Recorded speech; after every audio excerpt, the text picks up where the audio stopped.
Ladies and gentlemen, welcome to LOPvox Live with your host, The Ghost Scientist.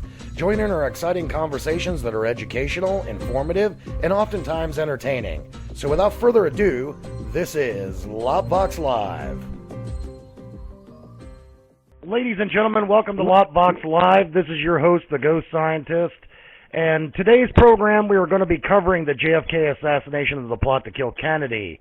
Hopefully some of the information that comes out today will be different information that you have already heard or know about or have done research on.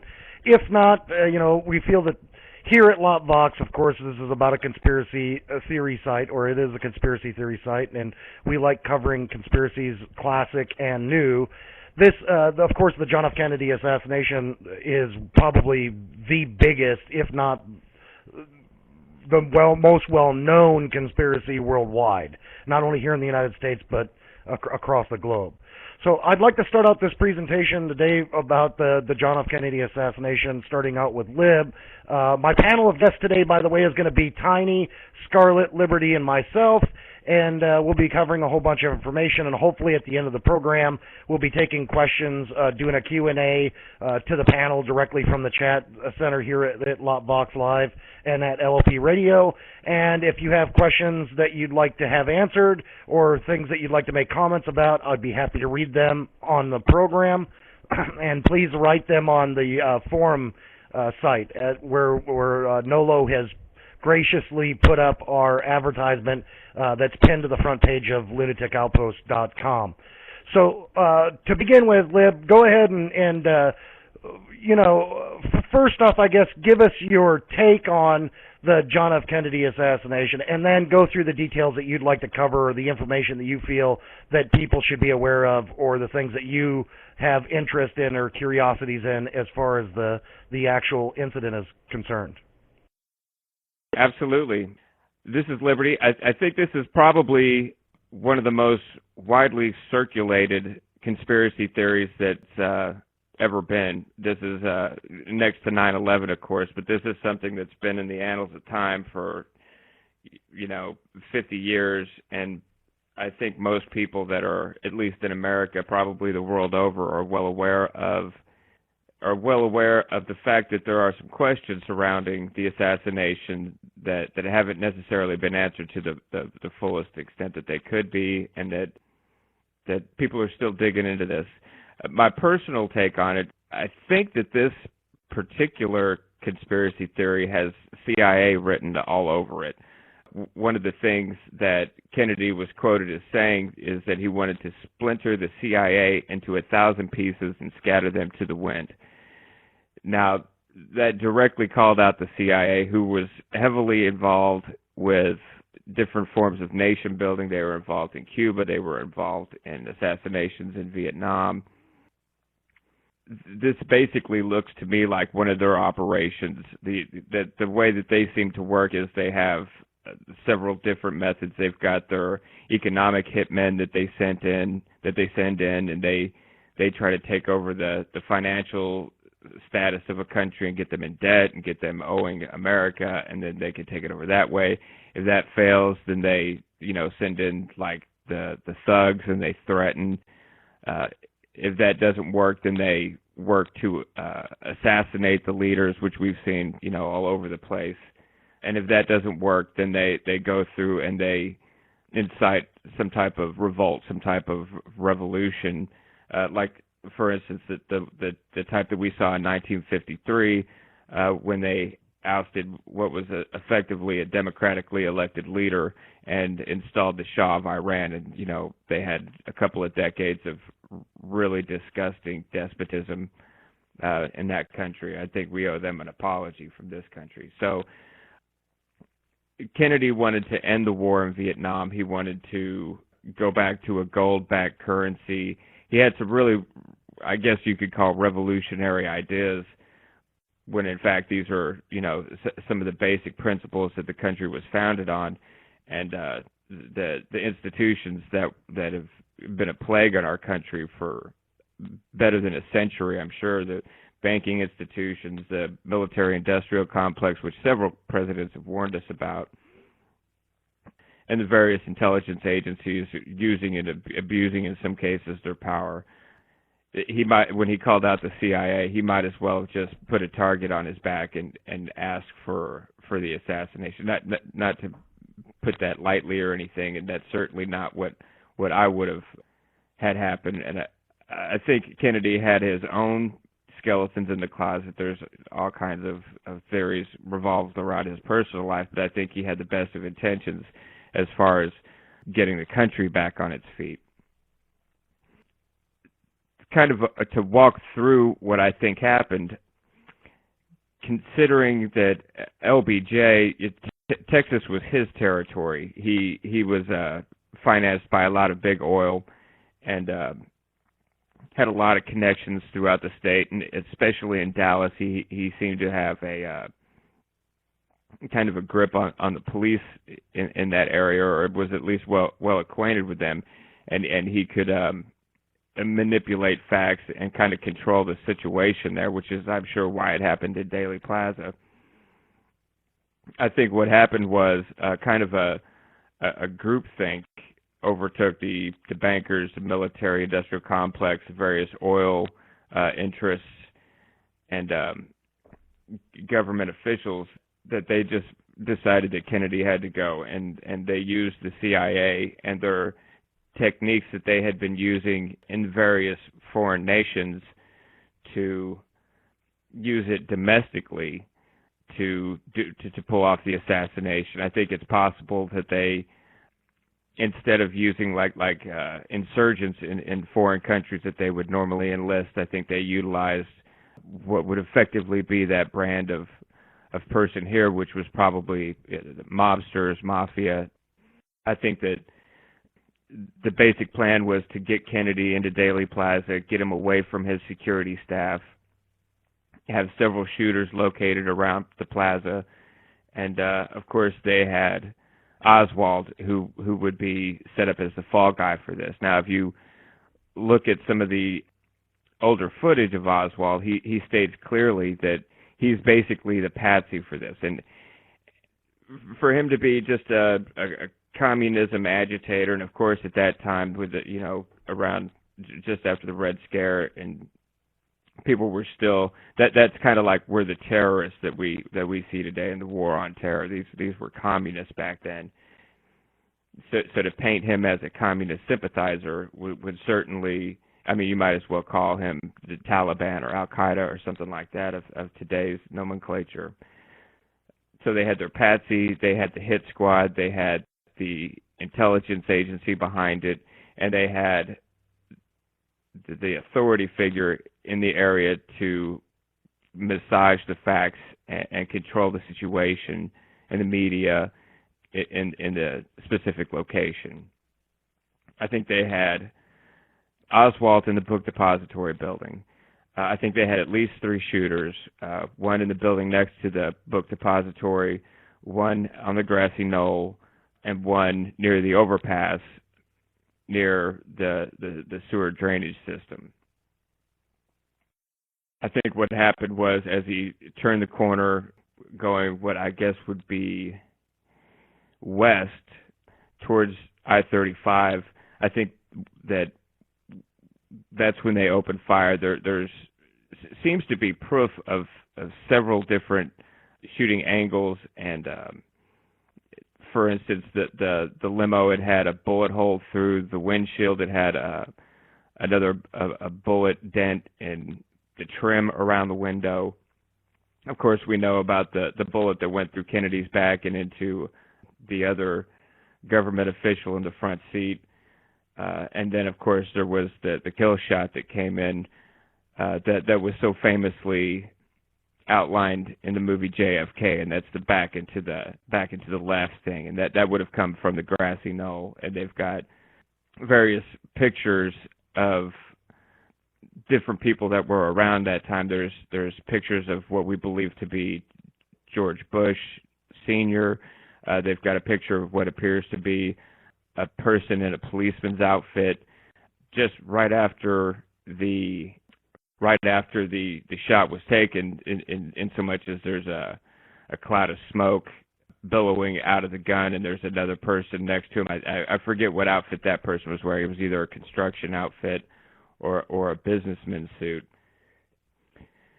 And then of course we have the evidence of the film that was shot. And there's been any number of odd things surrounding that I'll get to in a second. Now, some of the evidence that there was a conspiracy here, for instance, right after the shooting, the president's limo was sent to the manufacturer. It was fully scrubbed and cleaned and sanitized. Of course, that destroyed all physical evidence. They had the windshield replaced, and that got rid of any evidence of an extra gunshot. The film that they have, there's rumors that it had been doctored, and of course we're talking about the most technologically advanced intelligence agency of the time, with all of the budget and all of the toys, and these guys were capable of manipulating things of that nature. I'm sure everyone's seen the picture of Oswald with a communist sympathizer newspaper, and he's got the Italian rifle that was supposedly used to fire the shot.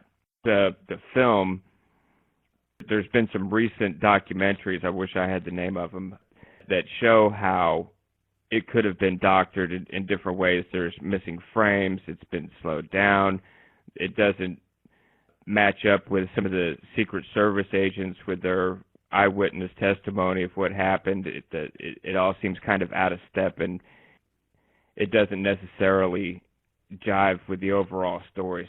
So that pulls that into suspicion. I think that film was used as the final threat of, this effectively a coup had just taken place, and this was the threat to anybody that would talk, or to any future government official that would call the official story into question in any way. They said, look, we've killed the President of the United States. We've pulled the wool over the public's eyes. We've even doctored this film. We control every conceivable angle, and this is a warning to you. If you step out of line, this can happen to you. If you question what's happened, this can happen to you. If we can kill the president, we can certainly kill you. And it's probably the biggest skeptical analysis of this whole paradigm is, how could information not get out? How could, with so many people involved, how could these people keep their mouth shut for so long? Well, with a threat like that's a lot of incentive to keep your mouth shut. There's been several people that have come forward and said some things. Of course, we didn't have the internet. We didn't have alternative media at that time. We had newspapers, and we had radio stations, and we had television stations, and these were controlled very much the same way that they're controlled now. So if you weren't there, or you didn't have inside intelligence on the situation, you're not going to get anything but the official story. So all of these different ways that it doesn't add up, that I think that at best it calls it into question, and some of this is just damning evidence that it was in fact a conspiracy, and not a conspiracy in the fact that it was Oswald who was conspiring to perform this assassination, but it was in fact a coup against the government of the United States of America, and it was successful.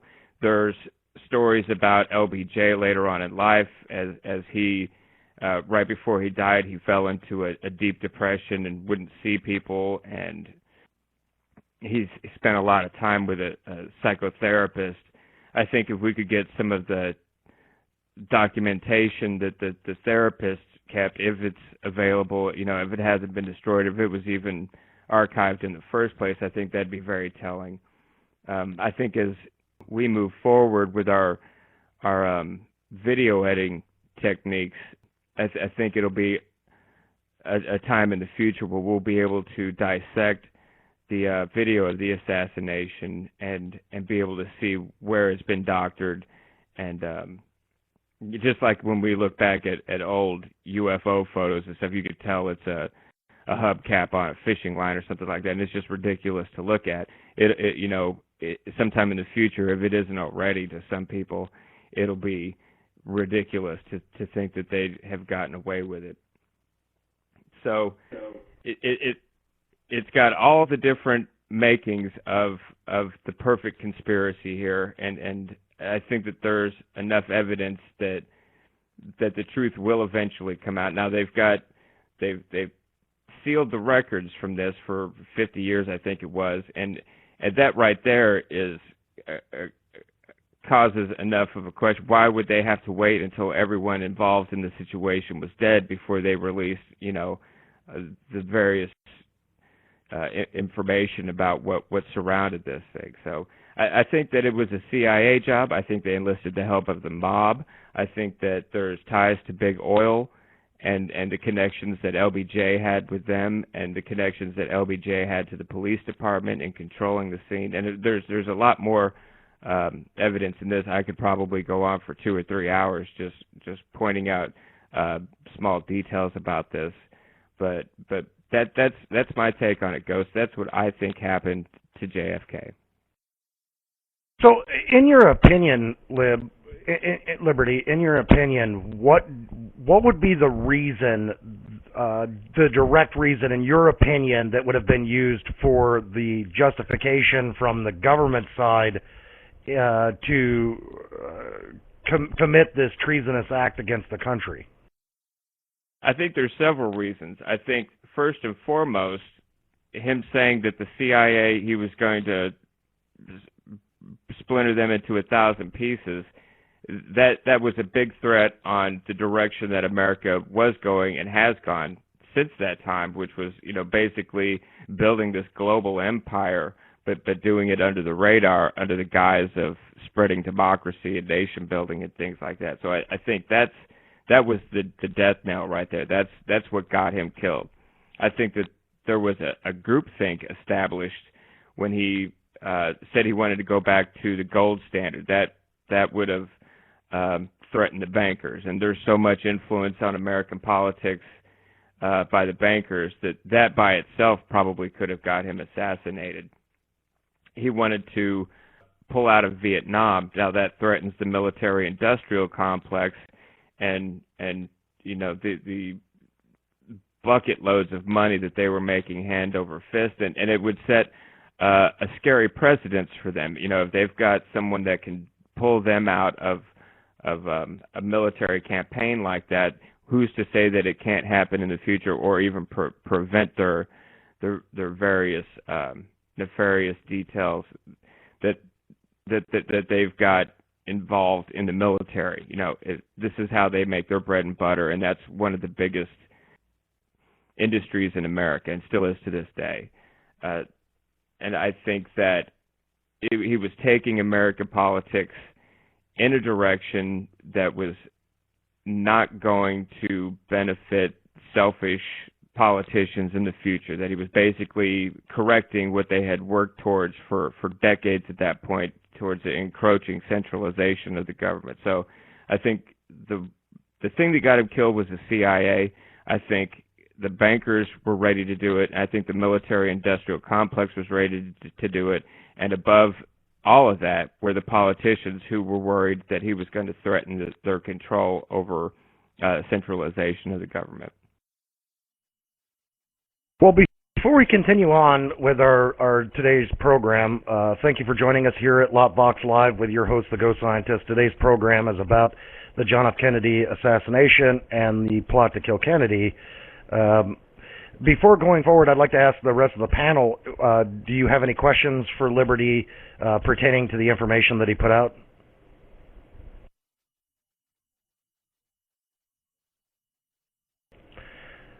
I'd like to bring Scarlette up to the microphone now, one of our panel members on today's program, and ask Scarlette what information that she'd like to put out about this specific event, and what she has found in her research and investigation into this particular event.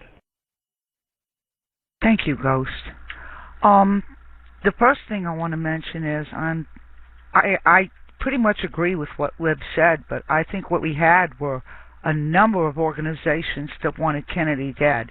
The mob had a big reason to want him dead, and not only for what Kennedy had done, but for Robert Kennedy, who was going after Billy Saul Estes and was going after the unions and everybody else. And in fact, I saw a show recently that claims that the cellmate of Carlos Marcello confessed to him before he died that he had a finger in it.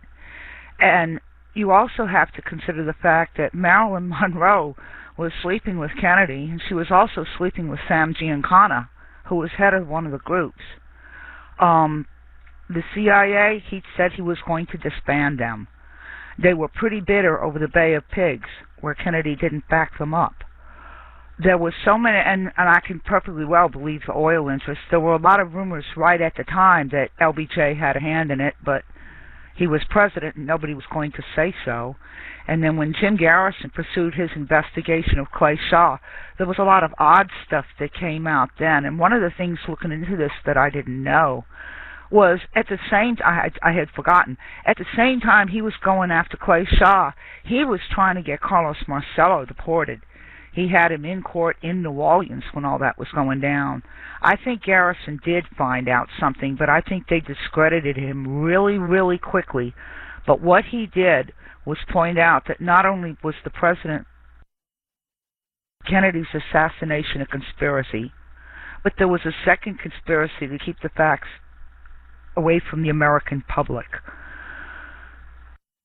So, but with that information especially the information that's come out in the last couple of years, and the information that you're talking about now, have you kind of on your own personally put together your own scenario of how you think that this particular event may have taken place or occurred? I haven't really, because there's so much out there, but what it looks like to me is you had several conspiracies. You had several groups that wanted Kennedy.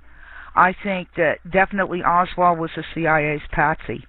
If you watch the one interview they gave with him, before the cameras, the first thing he said was, "I'm a patsy and I don't know anything." And I know anybody would lie in that situation, but still in all, I do believe that he was a CIA patsy. It's possible there were two groups in Dealey Plaza that day, and neither one knew about the other. And Oswald missed, and he got him. I don't see how Oswald could have made the 3 shots that he would have had to make in the time that he did with a bolt-action rifle. So, no, I don't have a solid, but in the end, when the truth comes out, I think we're going to find out that it was elements of the CIA, it was elements of the mob, and that there's at least 1 or 2 other big industries that had been offended, and even maybe some of the unions. And that there were many conspiracies, and that someone actually managed to pull it off. Well, it's interesting that you brought up the union involvement in this. How do you think that they may have been involved in the plot itself? Because they probably would have liked to have killed Robert, because Robert was going after him. But if you can't get at Robert, because they were really guarding Robert, the next one you go after is his brother. And killing the president would even have more of an impact on what was going on, because it would devastate Robert, and he's in the middle of a case against them. So, in your opinion, you believe that the assassination that took place, the killing of John F. Kennedy, was to scare away Robert Kennedy's involvement in going after organized crime, and the union itself, namely like the Hoffa and the Giaconas and et cetera, et cetera? I believe that that's one group's motivation. Like I said, I think there were several circles. How much they overlapped, I don't know. But when you look into one, you can't say any one group did it, because you have all these others tangentially involved to whatever conspiracy you settle on is the final conspiracy. Who actually made the shot? That's the conspiracy that succeeded. I think there's evidence right on the spot that there were a lot of conspiracies. Well, which turns to what makes this whole entire event, if you will, or this whole entire incident so confusing and so compartmentalized, because there are so many organizations at that specific time that had reasons to eliminate John F. Kennedy, not only from the aspect of government involvement, but from involvement directly from organized crime worldwide, and as well as even his involvement in Russian affairs and in the communist movement and Castro. So I think that's one of the things that becomes so muddled in this whole thing, especially when you're trying to research. When you get into this, when you start delving into all of the information, and there's so many researchers have written, hundreds of books on this particular incident, that there's so much information that just goes in so many different directions, you tend to get lost in all of it. You tend to get lost in the entire puzzle, if you will, that pertains directly to the assassination attempt itself. So if you had questions directly, like if you were able to sit down at a table or in an investigative room and ask specific questions, what sort of questions would you ask, if you will, to those involved, and maybe somehow we can cover those? Oh, Lord, that's a doozy. I'm not sure what I would ask. I would also like to point out how many trails lead back to Cuba. I mean, that's another aspect, totally aside from the unions and all the rest of it. We had the Bay of Pigs, we had the Cuban Missile Crisis, and the mob had done big business in Cuba, and Kennedy cut them off from it. So, there they are again, another connection.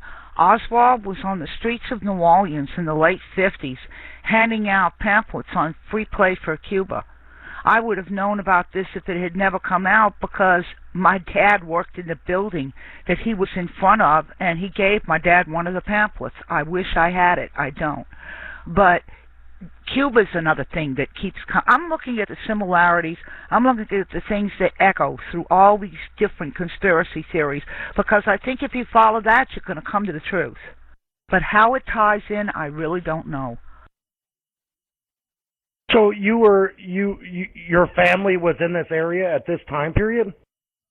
I grew up in New Orleans, Louisiana, and I was there until I was 22, so I saw the assassination live on TV when I was in New Orleans. We had Jim Garrison's trial night after night after night. My mother was the executive secretary for a very high-level lawyer in New Orleans, and she came back and told us their opinion on Garrison's case and all. So, yeah, I kind of heard stuff. David Ferry, who was murdered, only lived 8 blocks from where I was living. So, yeah, it was hard not to notice it, but you have to understand, I was a kid when this happened. Well, and isn't that the area that Bertram and Phillips also was, that's kind of their playground, if you will, in that area as well? I think so. And what nobody knows is Ferry's murder was tied into the Garrison investigation and all. But about 3 weeks before Ferry, there was a lady murdered on the other end of his road. The name of the road is Louisiana Avenue Parkway. And he was murdered on one end, and somebody went in the afternoon. A lady was carrying her groceries in, and he went in behind her, tied her to the bed, raped and murdered her. And that had dominated the news until Garrison came out with his case, and everybody just kind of thought, well, maybe we've got somebody going around just knifing people, Nothing ever came of that, and it probably wasn't connected. But it was a very odd climate to be in, and there were a lot of people that really felt in New Orleans that Marcello had something to do with it, but Garrison couldn't make it stick. Garrison had his So own you think body. part of that whole incident that took place down in Louisiana could have been about a smokescreen, like getting the American people to focus off of what was happening there in Texas and having them focus more on what was going on in that scenario there in Louisiana? That's quite possible. but he did come up with a lot of odd connections that did seem to tie into it. I do remember that. What else confuses the issue is Jim Garrison wrote a book about it called A Heritage of Stone. And then Oliver Stone came along and named his movie A Heritage of Stone. I wondered about that. I wondered if it was even legal, but I know Garrison is dead, and I'm sure his book's out of print. But I just found that interesting, too. So you think that kind of ties the story into Hollywood or Hollywood's involvement in the assassination attempt? No, I would say Oliver Stone read Garrison's book. And just utilized Garrison's book as a point for it. Swipe the title for it. Well, that's interesting to say the least. So, if you were to sum this up in your own personal opinion, like I asked Liberty to begin with, if you were to sum this up, in your opinion, what do you think the reason behind this, of course, this terrible tragedy, especially to this country, terrible tragedy? What do you think that the reason behind all this would have been? Well, as Liberty pointed out, he was taking the country in a direction that a lot of people were really uncomfortable with. There was also a lot of talk about family dynasties, which is, now this is something peripheral I found interesting. You didn't hear all the whining about the family dynasty of Bush 1 and Bush 2 and maybe Bush 3, but you heard a lot about, at least down where I am, because it was a Catholic city, about, Joseph is setting his family up to run the United States. There was a lot of talk about that, and it was crazy talk, but that's what I heard people say. So I'd like to, thank you, ladies and gentlemen, once again for joining us here at LOPvox Live. I'm your host, The Ghost Scientist. Today's program is about the John F. Kennedy assassination and the plot to kill Kennedy, and information that's coming out about that, as well as research done by our panel members and their thoughts and ideas about the actual incident and event itself. I'd like to bring up Tiny to the table right now. Tiny is one of our panel members, and Tiny said that she's got some some very interesting things to talk about Oswald directly. So I'd like to bring Tiny up to the table. Thank you for joining us here at LOPvox Live. Thank you, Ghost. First, I wanted to say I agree. A lot of what I was going to open with was what Liberty and Scarlette had to say, but there's something in there that has to do with LBJ. Part of the reason LBJ's wife had a lot of shipping companies in her name, and if the war had ended, there would have been a lot of money lost with those shipping companies, so that's part of where the conspiracy goes to. But where I really looked into was Oswald, and I found some really odd things about Oswald that I thought were interesting. And the main thing is that he tried to kill, 6 months before Oswald attempted to kill a man named Edwin Walker. He was a retired major general, and he fired his rifle at Walker less than 100 feet from Walker in his home, and he missed him, just wounded him a little bit with some shards that went flying. But the interesting thing is Walker had been removed from his commission for distributing right-wing literature to his troops.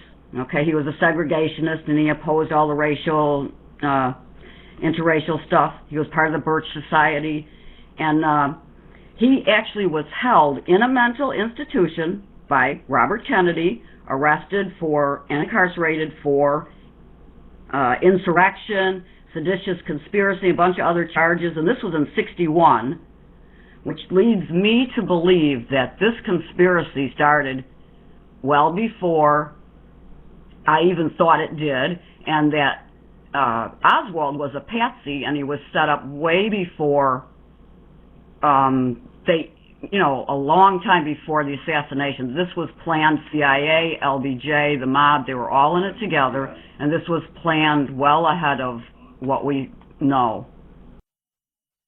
So, in your opinion, what do you think, would be the reason, you personally, your own personal opinion, what would be the reason for them to go after Kennedy?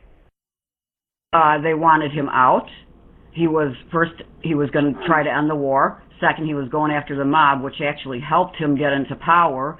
And financial reasons. LBJ wanted in. He didn't want the war to end because, like I said, all those shipping companies that he had put into his wife's name were making a fortune on the Vietnam War. So to end the Vietnam War for him, money again. So you think it all stems back to $2, to money itself? That and power, yeah. Interesting. And Liberty, you were saying that you had some more information that you'd like to put forth to the listening audience, and I'd like to bring you back up to the table, if you will, and cover some of those things. Yes, Ghost. One of the things that I found interesting and probably related to this, and as was pointed out before, there is the family. The family's involvement in politics and possibly the repercussions of what JFK was doing and how it rippled into the future. And this specifically has to do with JFK Jr. and the theories surrounding how he died. Of course, he was a bit of a jet-setting playboy. I don't think anybody was really taking him seriously before he died. And I think that was probably the idea. I think that he was probably well protected if he wasn't going towards, a political career. And then he started the magazine George, and he started getting into politics, and it started stepping on a couple of toes, I think. Specifically, the day that he died, the conspiracy that I'm familiar with is he was not a fully licensed pilot yet. He had the license to the point where he had to have a licensed pilot with him to be able to fly, though he had racked up quite a few hours of flight time. So he wasn't by any means a novice at flying a plane. There's some speculation in that it was him, I believe it was his girlfriend or wife at the time, and one of her friends or his sister, I forget exactly who. And they showed up at the airport. They waited for about 45 minutes, and then they took off. And there's not any information of why they waited. The official record is that there was only the three of them involved in the flight. And then, of course, I believe he was, I forget where he was going. I think he was flying to the family homestead. Of course, they got in the plane. They've got the GPS information of what happened during the flight, and basically he was flying just fine, and then the plane did a nosedive, went straight down, and crashed into the ocean. That's the official story. That the conspiracy speaks to that they had actually waited for the licensed pilot to show up.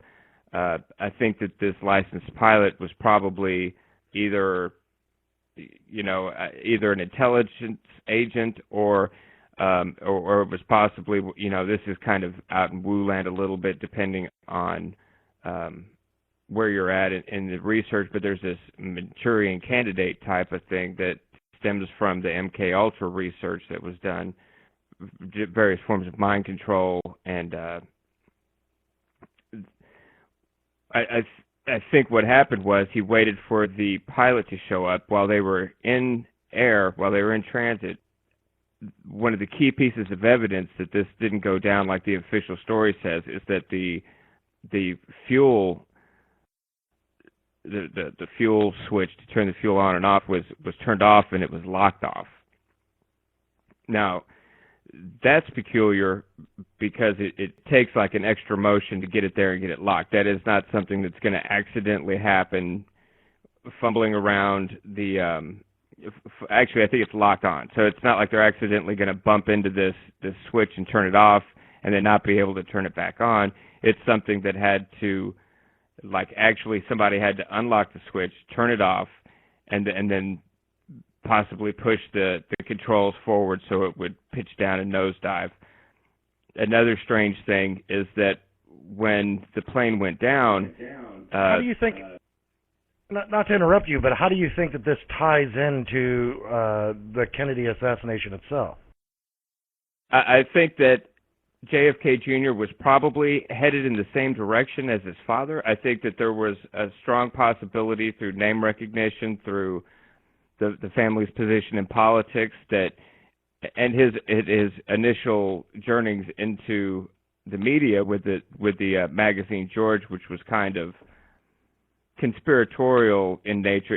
He kind of went after some people that probably didn't want their toes stepped on. I think that given the amount of respect and admiration that the country had for JFK, I think that there would have been a lot of support for him in a political career. I think that he probably would have followed through on what his dad intended to do. I mean, if you can imagine being a child and having your father assassinated, and some of the things that he was doing and some of the directions that he wanted to go in were monolithic and possibly, helping the country get back to its roots, having it,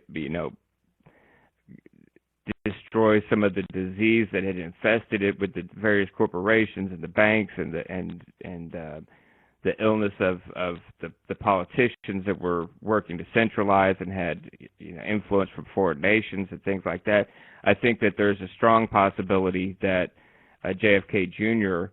would have had a very strong backing and probably would have gotten very far in politics, possibly, up to a presidential election. Now, why he would have been assassinated, there's a lot of, we haven't mentioned the FBI in this at all either. We've got to keep in mind that George Bush Sr.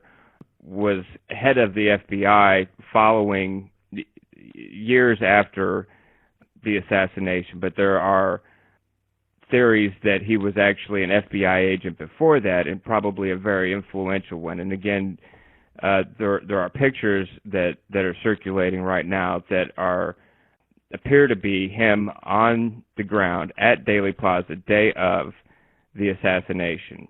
So, considering his... Bush Sr. was the head of the CIA, not the FBI, in the 1970s. Thank you. I appreciate that. That's Julius Caesar straightening me out there. Okay, so you're right. I got mixed up on that. So actually, that would make a lot more sense. And I should have done a little bit better research, but this actually just popped up in my head a second ago while the other panel members were talking. So him already being in the CIA as an operative, there's a lot of credence to that, especially since he eventually became the head of the CIA. And as we were talking about before, the family legacies, it would have been the Kennedy family that would have had that would have had a lot of influence on the direction of the country. And I think that Prescott Bush, Granddaddy Bush, had the same aspirations of putting the Bushes in charge of the country, which eventually that came to fruition. And if you think about other assassination attempts, this would have been Ronald Reagan, and of course, who was his vice president, but that was, Bush Sr. So that I think that there's a possibility that it even ties into that, in that the influence of the CIA and Sirhan and this Manchurian Candidate, which would have been, the updated technology of their Patsy scheme, is now they've got someone that they can actually influence to pull the trigger and do the deed. I think that they screwed up, though. I think that the bullet didn't hit where it was supposed to hit, that Reagan didn't die, and Bush didn't get put into the presidency, and it postponed the works for a while. So that would have bumped out, if Kennedy wouldn't have been assassinated, that would have derailed Prescott Bush's, Bush Sr.'s plans of taking control of the country. So you've got basically two different factions working together there. And just to tie up the JFK Jr. conspiracy, when the plane went down and they were doing the search and rescue, there was actually they wouldn't allow the various search and rescue teams to get in there for quite a long time. Off the top of my head, I think it was 5 hours. And when the other search and rescue teams eventually got in, they found that one of the seats was missing, the gas gauge had been turned off, and they retrieved the GPS information. And why would they have snatched the seat out of there? Well, there would have been all sorts of forensic evidence, of a dead body from this Manchurian candidate that would have been left over in that seat. So rather than get that and clean it out, they just took the whole seat. So I think there was actually a fourth person on the plane when that happened. Well, I think you bring up a really interesting point, and something that I've always found very curious, to say the least, in this particular incident that takes place in Dallas, is that according to the research that I've read into, that 3 sitting presidents were actually present at the scene. Again, whether or not that can be, research to the point of clarification or getting, exact information stating that they were there. Supposedly Gerald Ford was there. We know that LBJ was on site, and it's said that George Walker Bush was also present. Was present at the scene, which I find that very interesting. That you have, think about the law of large numbers we're talking about here. What would be the likelihood of having 3 future sitting presidents being in one place at one time, all attached to some organization or government organization in some fashion? Whether that be they had ties directly to the CIA, they were an aide for LBJ. LBJ, of course, himself was the vice president. George Walker Bush was with the CIA on site. I just find that that's a very curious question to ask and to look into, of what would be the reason behind that. How do you justify having those 3 individuals at an event like this? Like something that wasn't planned, pre-organized. I find that, I think, outside of this event, if you would have had some other incident take place or some other event take place, and you had these same 3 individuals, that being Gerald Ford, LBJ, and of course George Walker Bush, that I think it would even raise more eyebrows, and I would think that it should raise some serious eyebrows, especially pertaining directly to this event taking place of John F. Kennedy's assassination. I think that you bring up a really good point there, and the involvement not only of that, but of the Kennedy family itself. Like what truly was the Kennedy family's involvement in not only John F. Kennedy's, but all 5 brothers. That to me is another shocking piece of information that I think plays into this John F. Kennedy assassination that took place, and the event itself. Not to bring esoterics into this whole entire thing, but I also find it interesting that when you start talking about the Kennedys in general and their passing, I don't know how many people have heard of sidereal hours, or the sidereal hour, or sidereal time. But if you take all 5 brothers and you show all 5 of them in their death hour, what time that they actually passed in, it was the 16th sidereal hour, which in Masonic lore is the hour of retribution, which is really interesting that they all, if you talk about scenarios again in law of large numbers, when you start looking at 5 separate individuals, all within the same family, all dying within the same exact hour, I think that's another interesting piece of the puzzle, if you will. Ghost, that's really peculiar. I didn't know that. Yeah, and these, I think also, we're getting closer to the top of the hour. I'd like to get some more input from the rest of the panel, but at the top of the hour, I plan on bringing some more of that type of information out, that I think maybe has been overlooked, not only by people who have been doing research, and I know that there's other researchers that have kind of got into that aspect of the event itself and what takes place, what Dealey Plaza was, what it stood for, its esoteric value, if you will, with direct ties not only to the event itself, but to Masonic ritual, to a blood sacrifice, to what possibly could be one piece of the puzzle. And I happen to think that it's just coincidental, and I know that people don't believe in coincidence, but I happen to believe it is kind of coincidental that this whole entire event takes place in the manner in which it does take place, as well as with the individuals that people believe were attached to it. And I believe I'm going to bring out some my own personal scenario from the research that I've done in this thing for years of who, what, where, why, and how this specific event was actually played out, with all of the players involved in the actual event that takes place. So before I begin that, we've got about 8 minutes till the top of the hour. I'd like to open up with any of the comments from any of the other panel members that would like to make some comments before we get to the top of the hour. We'd like to thank you all for tuning in here to LOPvox Live. I'm your host, The Ghost Scientist, and today's program is about the John F. Kennedy assassination and the plot to kill Kennedy. So to begin with, who would like to open up with any other information that you'd like to put out there to the listeners here at LOPvox Live? I would, Ghost.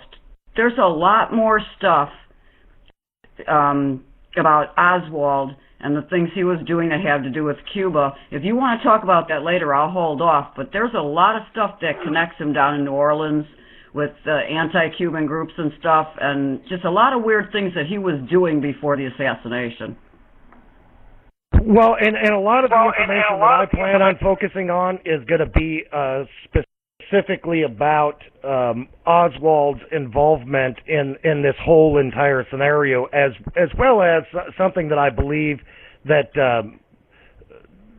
people have not focused in on, because there are so many key players in the event that I think most of the focus has been on John F. Kennedy personally, his background, who he was involved with, the people around him. I also think that people have focused in on the players from Louisiana, the mafia, et cetera, and all these different people, but they don't look at the obscurity of some of the players involved in this event. And I think the key to breaking this entire event, if you will, wide open and waking people's eyes up, or opening their minds to new thoughts and new research, is going to be around something very, very small. It's not going to be something major. It's not going to be something that comes out of LBJ's camp. It's not going to be something that comes out of the CIA or the FBI or the police department out of Dallas. It's not going to be attached to the mafia itself. It's going to be something so obscure that no one's really paid attention to it. No one's really bothered to look at it.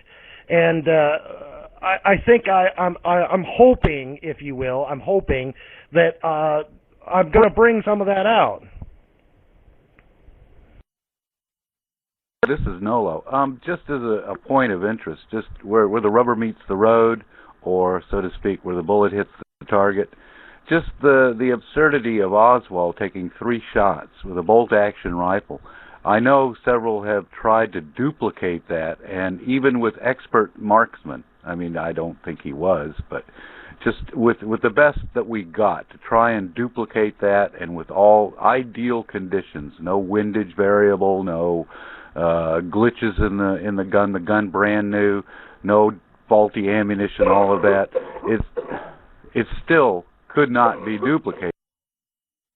Well, you bring up an interesting point, Nolo. One thing was that you hear him called a marksman, that he was a marksman. But in the military, when you're doing your qualifications on the range, when you go down range for qualification, the lowest qualification you can get at the range is marksman.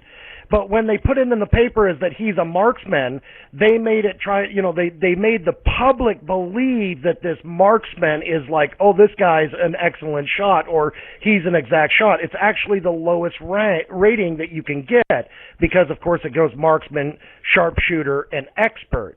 And I actually qualified expert in the military myself several times on several occasions, and I've actually taken bolt-action rifles that are actually a faster movement and faster slide than the rifle supposedly used by Oswald, and found it very difficult, even if you really put a lot of oil in the slide itself and the top or upper, the upper receiver portion of that slide, to get that bolt to operate in any kind of a quick manner whatsoever. I mean, down to the point where at 10, 11 seconds, you're doing amazingly well, and not only amazingly well, but your shots are not that accurate. I've also seen some footage done by several different people, not just Jesse Ventura, who got three expert qualified snipers to try it themselves, including himself, by the way. All four of them could not complete the 3 shots that supposedly that Oswald makes with the use of that specific bolt-action rifle. I will also bring up the point that it's interesting to note that the rifle that was actually found and the one that was shown that he supposedly purchased, there was a 3 to 5 inch difference in the length of the actual rifle itself in comparison to the one that was actually put forth that this is the rifle that was used for the particular event. I believe the first one was 44 inches and the second one, I think it is 5 inches, and the second one was like 47 or 49 inches, somewhere around in there, and don't quote me on that, but I know that there was a big difference in length. Well, anyone that's been a shooter understands that makes a big difference when you're talking about weight being forward of the upper receiver and being able to get that kind of action off of a rifle like that in such a quick amount of time. I find it very unbelievable, if you will, that someone with just a marksman qualification could have pulled off the shots. And let's not talk about the tree or the obstacles or the fact that his actual line of sight and target was moving, but just the concept of him just getting that shot off in the manner in which was laid out, I think is completely implausible. Did you want to go forward on that, Nolo, or? No, that was just my main point. Just where if you start from the evidence, if you deconstruct and you start from, all right, let's go from the impact and work our way backward. Just at the very starting point, you have a problem.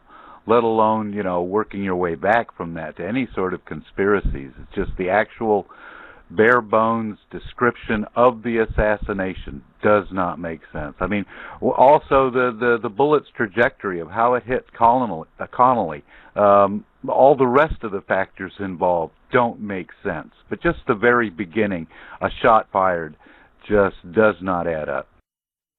Well, and the other thing about the rifle, that you bring up the rifle, and of course, I think the question has never been, is this a conspiracy? Was there a conspiracy to eliminate or assassinate the then President of the United States, John F. Kennedy? In my mind, that's never been the question. In my mind, the question has always been, who accomplished this? How was it done? Who was involved? And what was used to actually, cause this event to take place? And something interesting about the rifle also was the very first report of the rifle that was actually found had nothing to do with the Italian Carcano that of course comes out as being the weapon itself. The very first report was by Roger Craig, who was a deputy sheriff on duty on November 22nd, who identified the original rifle as a 7.65 millimeter Mauser.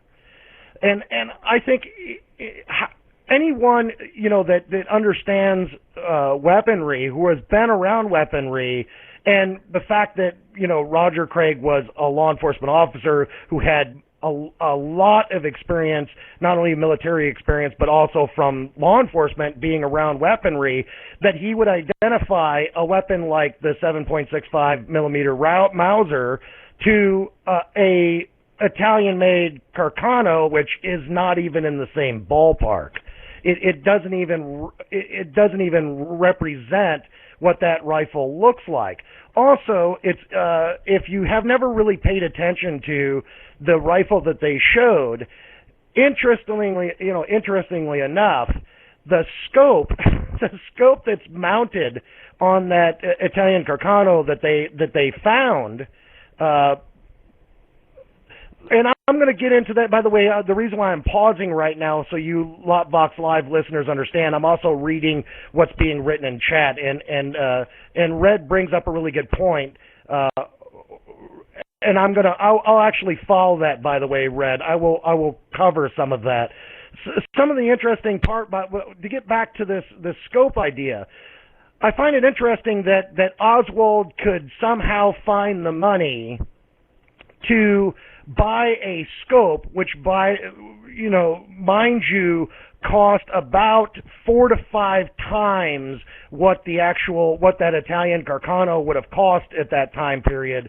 That he used such a cheaply made, such a poorly engineered rifle, but yet he could afford to buy such an advanced scope to be mounted on top of it. It's a question that I've had a long time, from not only from looking at it from the point of view of being ex-military myself and having a background in weaponry. I look at that and go, why on God's green earth, if I was in the same position, say, God forbid, I was in Oswald's position, to be, to have that kind of mindset to go after the current president of the United States, and I wanted to make sure that my justification in this was going to be served by making sure my shots landed on point. I don't believe I personally would have invested in such a cheap rifle, and instead had invested my money in this, very expensive, according to that time period, expensive, number one, expensive ammunition, number two, expensive, scope to make this happen. I think I would have picked something much more accurate.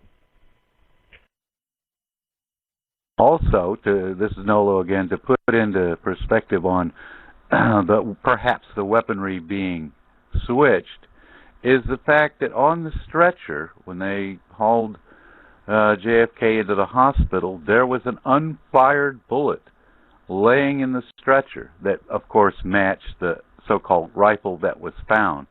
Now, either that's kind of blatant, oh, please connect the dots between these two, or it's more a message on who they were trying to plant or implicate in being involved in the whole, a wider range of conspiracy. In other words, like, why wasn't a bomb chosen? Or why wasn't a plutonium pellet chosen? Or any number of things like that? Why was it a rifle assassination? And why was that reinforced by a bogus piece of evidence being placed at the scene? I think if we dig into that, we might find some sort of message involved in that. Just like some people were saying the JFK assassination in and of itself was a message towards the investigation into organized crime and a wider range of things that his brother was looking into. Well, and while we're still on the subject of rifles and of weaponry and possible weaponry that would have been used during this particular incident, one of our LOPvox Live listeners, as well as a Lunatic Outpost Forum poster and guest, Red Auras talks about the fact of Jimmy Files' interview that he gave, and where he claims that, of course, he used the Remington XP 100.221 Fireball, that he was the supposed grassy knoll shooter, if you will, and the weapon in which he used was this .221 Fireball. He also asks about whether or not a ice projectile or ice round could have been used for this particular incident. And though that technology existed later on in the late 70s, to my knowledge, we did not have the capabilities, being that of nitrous oxide molds, he says he was joking. Nitrous oxide molds in order to accomplish that particular task. If that's if that was a serious question about whether or not why couldn't they have used an ice round? Well, because the technology didn't exist. Mind you, you're not talking about modern weaponry here. We're talking about the weapons that existed during that time period, during that 60s, early 60s, during the looks like I'm having a little technical difficulty here. Hopefully that solved the problem here.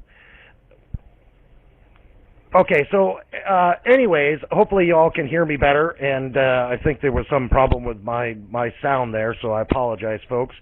I think that the files, that James files, his interview directly, and the ones that were involved from the mafia side of this thing, being the Gianconin family itself, and the mobsters who were involved in that, from not only from the Union side but from Louisiana and Bertram and all these other ones. I think personally that's all a smokescreen. From a personal standpoint, I can see their ties, how these tie-ins would have been, but I think the majority of all of that information, including Files and Hunt and several of these other guys who have come forward to claim that they were the shooters that were involved in this particular event, from my own personal opinion, and I'm not saying that this is a fact, from my own personal opinion and from my own personal research that I've done myself, I think that happens to be a complete smokescreen. I think that there is a much more, and I would also add in there, I do not believe that it was the limo driver like people have been trying to portray from the Zapruder film, because look, you could tear that Zapruder film apart. It's obvious it's been doctored, and it's been since its release. There's definite panels that you can show in that film that were painted in and were colored out, et cetera, et cetera. So I would, but I personally think that all of that was a complete smokescreen. That all of it was to get, it's like a magician trying to create an illusion on stage. If I can get enough people up on stage with me and fancy, flashy costumes, and I can use sound and lights and smoke, and I can get you looking in all kinds of different directions. You're looking at my right hand while you don't really see what my left hand is doing. And I believe in this particular incident, when it comes to this particular John F. Kennedy's assassination and the plot to kill Kennedy, I think that seriously is what we're looking at. It's a smokescreen. The majority of all the information that's been put out by writers and media, and I think, and even those with integrity, and some of those would have come forward with integrity that I would say have integrity, to include Jim Mars and several other ones who have come forward with information. I think they sincerely believe that the information that they're putting out to the public is correct. I think that they've done their homework. They've gotten to those individuals specifically, have done interviews with those specific individuals, and they believe what they're being told. They believe the information that. No, I would seriously say, and I'm going to be answering questions from the forum, so bear with me, listeners, if you're not looking at the forum. Julius Caesar says all info is a smokescreen, or a majority is. I would say the majority of it is. I would say that the majority of the information that has actually been put out about this particular incident is to cover up a lot more than just John F. Kennedy's assassination. I think it goes even deeper than just John F. Kennedy's assassination. I think that was an outcome of the events that take place. But there were so many other outcomes that came of this, this event, actually, the success of this particular event. And I will go back to, I think that several of our panel members are correct in what they're talking about as far as that there were more than one team, there was more than one person, there was more than one team that was actually on the ground to make this thing happen. they wanted to guarantee that he would never leave that location. That once he entered the zone, that kill zone, if you will, that triangular section of that road, that he was never going to get out of there. So to me, the question has never been, is there a conspiracy? The question always to me has been, if the conspiracy exists, what is the most plausible scenario, if you will? What's the most plausible scenario that plays out to who, number one, had the ability to get it done? Secondly, the nature in which it was accomplished. Where did the money trail go? How does the money get delivered? How do they get paid for all of this? Secondly, after the fact, the events that take place. What's being covered up? Who has the most to gain? Who in this entire scenario is going to gain the most from this event taking place? Okay, well, let's start with the simplest of this, and I'll just focus first on the mafia. Okay, everyone likes to bring in the mafia when we're talking about, organized crime, when we're talking about the John F. Kennedy assassination and their direct involvement into their possible direct involvement into the assassination. But I would put forth that if the mafia was involved, they were simply a go-between of the incident itself. The mafia would not have had the governmental power it would have taken to, number one, eliminate a lot of the security staff that should have been on site and present, mind you. Number two, if a real Secret Service security team had done a sweep of that specific location, there is no way on God's green earth they would have allowed that motorcade without a top on it to travel alongside of that hill with so much brush, so many trees, so many empty buildings, so many windows. It would never have happened. So you know that the government must be involved in some fashion, some way, due to the fact that they're the only ones that would have had power to change the route system itself, to eliminate some of the security staff, to allow that position to be done, as well as the vehicle that was being used and the fact that the top of the vehicle was down in this parade setup, if you will, to allow this whole entire event to take place. So definitely, if the mafia was involved, they weren't the only ones because they just didn't have that type of power. Which goes to another point of this is, okay, so if we know the government was involved, and it's possible that the mafia was a go-between in order to make it happen, the third piece of the puzzle was the person they were going to pin this on. Because, of course, they couldn't just, the first two parties, couldn't just make this happen without having someone, a scapegoat, to make all of this fall onto, which brings us up to Lee Harvey Oswald, and Oswald in general. And when you start to discuss about information about Oswald directly, the majority of the information about Oswald comes out is very scarce, to say the least. I mean, it's everything that they come out with is always rehashed information that everybody knows about.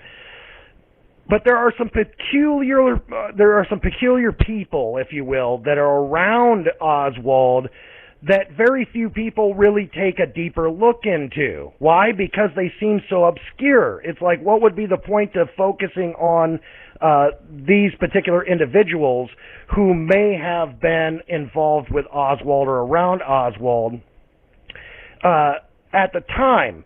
So I'm going to bring up some very interesting points that maybe you have heard about, but you don't really know a whole bunch about, or maybe never have even done any research on or had access to. The first individual I'd like to bring up in this is Oswald's friend, his closest friend, let's back up a little bit. First off, it's interesting that Oswald, I'm sure that the majority of you have heard about the fact that Oswald went to defect to Russia, or when he went to Russia to defect to Russia and talked specifically between the Americans and the Russians, and we knew that he was talking about selling government information or whatever information that he may have access to directly to the Russian government at the time. If you go back to this, if you go back to that time period that he goes there, an interesting point to this is look at images of Oswald when he was in the Marines, when he was young in the Marines and training, and when he goes to Russia, and you see the image of his face, his facial image of Oswald, and you compare that to the Oswald that comes back to America from Russia. When he comes back from Russia, you see some very obvious changes in his facial features. Namely the fact that the young images or images of Oswald going to Russia, his chin is very narrow. He has a very narrow jawline when he leaves to go to Russia. When he comes back from Russia and you see images of him and pictures that are later on when he was actually in Mexico City, and when he comes in to be part of this anti-Castro movement, you notice that his jawline is no longer narrowed. It's not pointed in nature. It's very square-jawed. Well, I found that to be very interesting, not from the research, not from seeing the research. I saw the pictures the first time. When I saw the Time magazine image against the image that I saw of his Marine photo and other photos that were provided by the federal government, I found it I'm like, it was so obvious. Like, what, did this guy get plastic surgery? Did he go to Russia, and while he's in Russia, he ends up getting plastic surgery to have his jawline changed? I found that very difficult to believe. So I delved into that a little bit further. I wanted to have a little bit better knowledge of what it was and who it was that Oswald was actually meeting with when he went to Russia. And it's interesting to note, when Oswald goes to Russia, he meets specifically with George D. Mohrenschildt.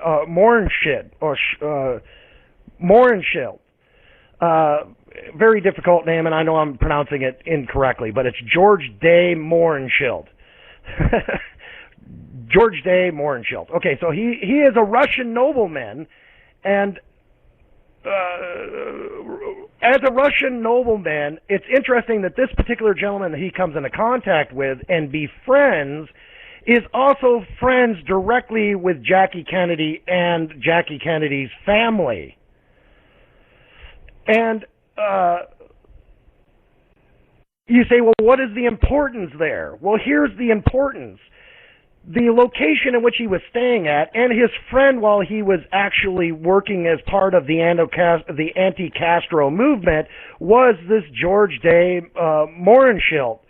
And when you see that you start doing a little bit more background, because this gentleman's name was not really researched that much. I mean, he's brought forward as, yes, this is the guy that was friends with Oswald, and he's the one that was providing him, means to be here working on the anti-Castro movement, et cetera, and the ties that this gentleman has to it.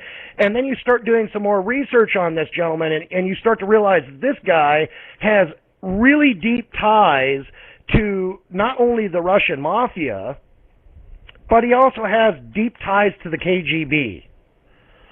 Very deep ties to the KGB. So you kind of take a piece of the puzzle, if you will, or a small piece of the marble, and you put that piece of the marble in your bag of marbles, and you go, okay, this has got to lead somewhere, so let's continuously keep on leading this. Interestingly enough, here's another little obscure value that, even though she's well known, most people don't even know who she was or what she did professionally. And the person I'm going to mention now is, of course, Oswald's mistress, that being Judith Baker. Now, everybody knows that Judith Baker was Oswald's mistress, and of course came out that it was Oswald's girlfriend, and Oswald was married at the time, et cetera, et cetera, et cetera. But what isn't known is most people don't know who Judith Baker was, and the fact that she was a research scientist in the field of cancer research. She was actually part of one of the major cancer centers in Buffalo, New York, doing research on advanced cancer cells and the advancement of cancer in accordance to, get this, biological warfare. Now, she is brought in by a Russian scientist who is part of this association with this field, this laboratory, this medical laboratory field structure in Buffalo, New York. She's introduced to this George Day Mohrenschildt, and they're brought in to be and introduced, by the way, to Oswald. She's brought to Dallas to work on a program. Now, initially, no one knows what program it is that she was working on at the time or what she was involved with, but it's interesting that all of a sudden you have this individual who's Judith Baker attached to Oswald, and her attachment and involvement comes through the Russians who are doing research on advanced cancer as a biological weapon. I find that very interesting and curious, to say the least. So let's follow along. So now she's then introduced to Oswald. They then become partners. Oswald is her overseer, if you will, in a plot through this anti-Castro movement to kill Castro with use of a biological virus agent that's being formed and grown by Judith Baker in this apartment complex that's owned and being funded by this George Day Mohrenschildt. Now, mind you, at this time, Oswald has nothing to do with, nor has he been involved with, any other members of the supposed groups that were formed to take out John F. Kennedy at Dealey Plaza.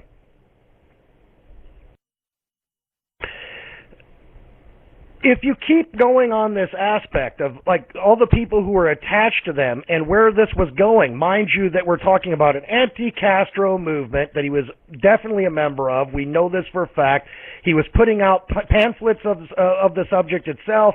He had definite ties to this George Day Mohrenschildt, and he had ties to, who, by the way, is this nobleman, ties to KGB in Russia.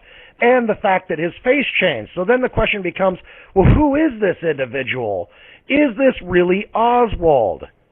Is the gentleman that's put on the front cover of Time magazine, and of course the gentleman who gets shot and killed by Jack Ruby after the fact, after the assassination of John F. Kennedy, is the individual who claims to be a patsy, who is the one that takes the bullet by Jack Ruby, truly this Lee Harvey Oswald? Now, you start researching this and you find out that a person's name comes up in this event, in this entire event. And you find that this Russian nobleman, George Day Mohrenschildt, has attachments directly to Ivan Leo Ostavo. And Ivan Leo Ostavo is the KGB operative who becomes Oswald after he leaves Russia. So Oswald takes a trip to Russia, goes directly, makes ties to Russia, gets in with some KGB operatives, explains that he wants to, what he's involved with, being part of the anti-Castro movement, that he's going to give secrets because he was involved in communications with inside the military, especially with inside of military intelligence, that being naval military intelligence, that he's going to sit down and have a conversation and give up government secrets from the United States to his defection directly to Russia. Now he leaves, comes back, completely different facial expressions. Now, why would I think that this may be the case? And again, this is my hypothesis. This is not And again, it could be provable if you kept on going down that particular rabbit hole. But I will say this. If you follow my line of thinking, it becomes very interesting because you say, well, why is it that if the interviews that took place directly with Oswald's wife, if you hear and read some of the interviews that she gave, she talks about the fact that there was a huge falling out between her and Lee Harvey Oswald when he comes back from Russia. And she herself had questions about whether or not the gentleman that came back from Russia was actually Lee Harvey Oswald. And in fact, I would say it was not Lee Harvey Oswald who came back from Russia, that it was this Ivan Leo Estavo who does. So if we follow this little scenario that the KGB is involved. Now,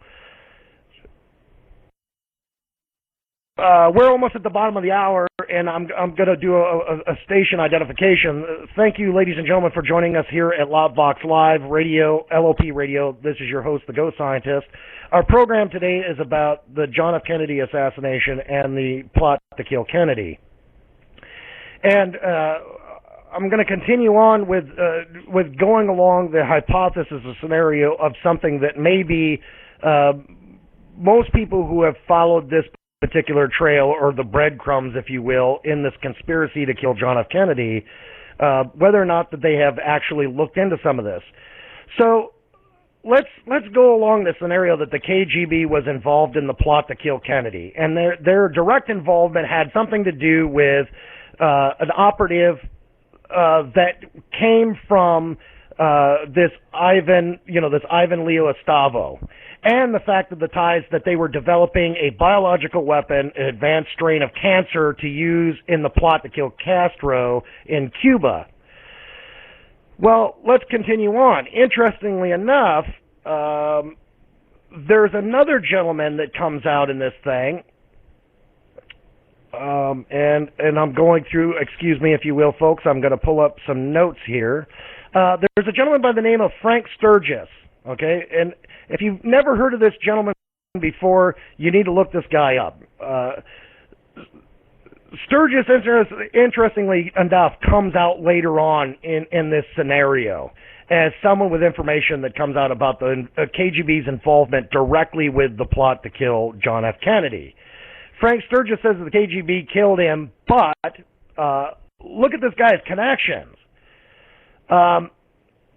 Frank Sturgis was one of the individuals who was, of course, captured and imprisoned for the events at Watergate, directly tied to Nixon and Nixon's involvement, by the way, served time for this, for breaking in, and also Frank Sturgis, we know from background information that he was a double agent for Castro.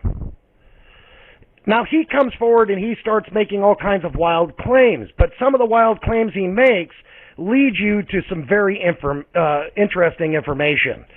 Frank Sturgis says that even though the KGB was involved, and because they were involved through strictly as this Oswald, this individual who was playing Oswald, if you will, here in the States as part of the anti-Castro movement, that it was really the French who actually did the dirty work.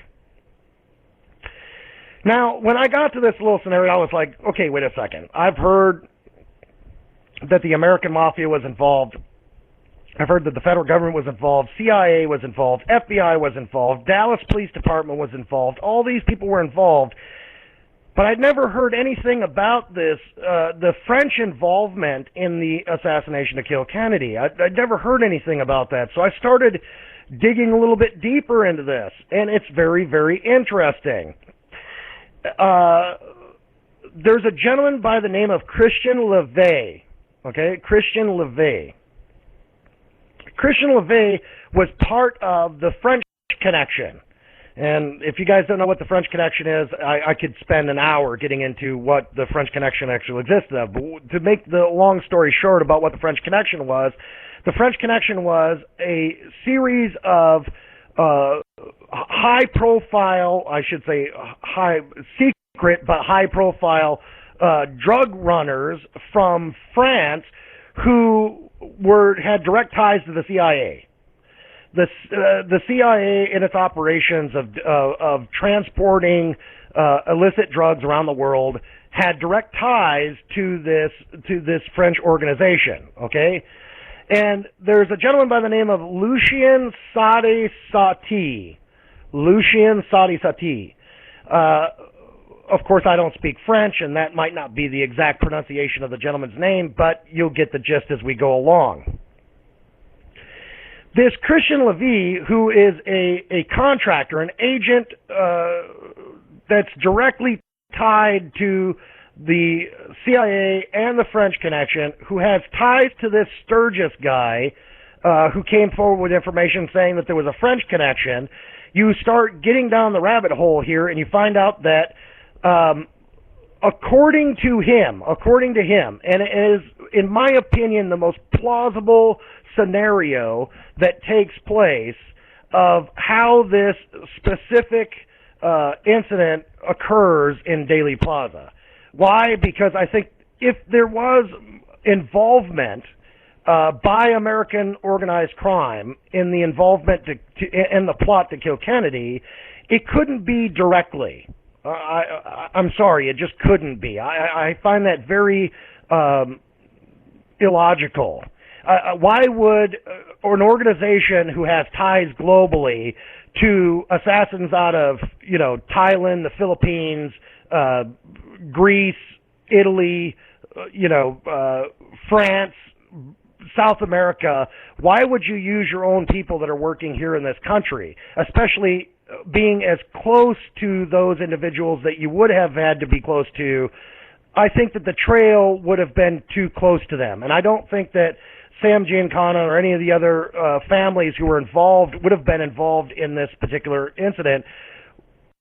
I think they would have been smart enough to realize they wanted to be at a real arm's length away from this particular incident and have culpability, being able to say, I don't have any, I don't have any involvement in this whatsoever, and any way you try to tie me to this particular event, which everybody has tried to since this incident took place, everybody has tried to tie the mafia in, but it's always led to these, lone guys who say that I was the guy, such as Files, such as Hunt and Phillips and all these other people. Again, I think that was all a smokescreen, something to keep people focused on one aspect of the incident that took place so that the real culprits of this entire event don't get looked at. Now, Lucien Sadi came out and says that he was part of this French connection. Through his boss, they were directly hired by an agent provocateur, if you will, from the CIA, who hires them to actually be the contract killers on the ground who take out John F. Kennedy. Now, according to Lucien, there were 4 of them that were involved in this. Four shooters. These 4 shooters initially were brought in, the contract killers for this, that were from the French connection, were brought in to Mexico City. Now, I find it interesting that they discussed about Mexico, that he brings, that Lucien Sadi brings up Mexico City. If you have done any kind of research into Oswald or his past, you know that he was making several trips back and forth, being this KGB agent, was making movements between the United States and Mexico, South America and Mexico City, specifically Mexico City. It's interesting to note that Lucien Sadi comes up with this information. Mind you, this is before we even knew that Oswald was going to Mexico City. Does this Lucien Sadi say that he was, the contract killers themselves were brought into Mexico City to plan and plot the actual physical event? Now, after this event takes place, okay, so this Lucien Sadi, who says that it is the culprit, if you will, supposedly this Lucian Sadi is the shooter that was on the grassy knoll. Now, there was a researcher, and you're going to have to look this up, but there was a researcher, a reporter, who was looking into this French connection, and he had a picture, an image of Lucian Sadi, and an image of the gentleman that supposedly came out in the Mormon photograph. And when you look at the gentleman who's in the police uniform, that's wearing the police uniform, that comes over the top of the shoulder, the gentleman that was standing in front of him in the military, the guy, the Army personnel member that was standing in front of him, when you look at the image of the face that they take out in the color composite of that photograph, in comparison to the image of Lucian Sadi, you see that when you compose the two of them, by God, their bone structure, their jaw structure, the hair color, everything matches perfectly to this particular gentleman, this Lucian Sadi guy. Now, you say, well, is there anything to back this up? Meaning, is there anything to back up the fact that they say that there's 4 shooters on the ground, that the first shot misses, by the way. According to Lucian Sadi, the first shot actually missed. He said the second shot is the one that hits that hits Kennedy in the back, not in the neck, mind you. Hits him in the back. The third shot that rings out is from another shooter from an opposing location. That shot misses Kennedy completely and hits Connolly in the side and in the wrist. The last and final shot, Lucian Sadi says he took and is the kill shot that actually took Kennedy out, the one that took the back of his skull off. Now, when I saw the footage the first time, I said, if this is an actual round, when you see the image of the explosion that takes place on the side of, or the entrance wound that takes place on the side of Kennedy's head, anyone who has shot into melons, if you're a shooter, if you really want to see what a round can do, as a shooter, I personally use cantaloupes or watermelons because it's about the same exact consistency and density as human head. Not to scare people, but it's about the same. I've seen lots of rounds. I mean, I've shot thousands of rounds into those types of objects, and have never really seen that type of an explosive blowout, if you will, except for a specific type of round. And that specific type of round is what we call a mercury explosive round, or an exploding round, a mercury-tipped exploding round. I find it interesting to note that when you do background on this Lucian Sadi guy, you find out that Lucian Sadi, his calling card as a global assassin, if you will, prior to his death in 1972, his calling card was that he specifically only used mercury exploding rounds. That was his specific ammunition of choice.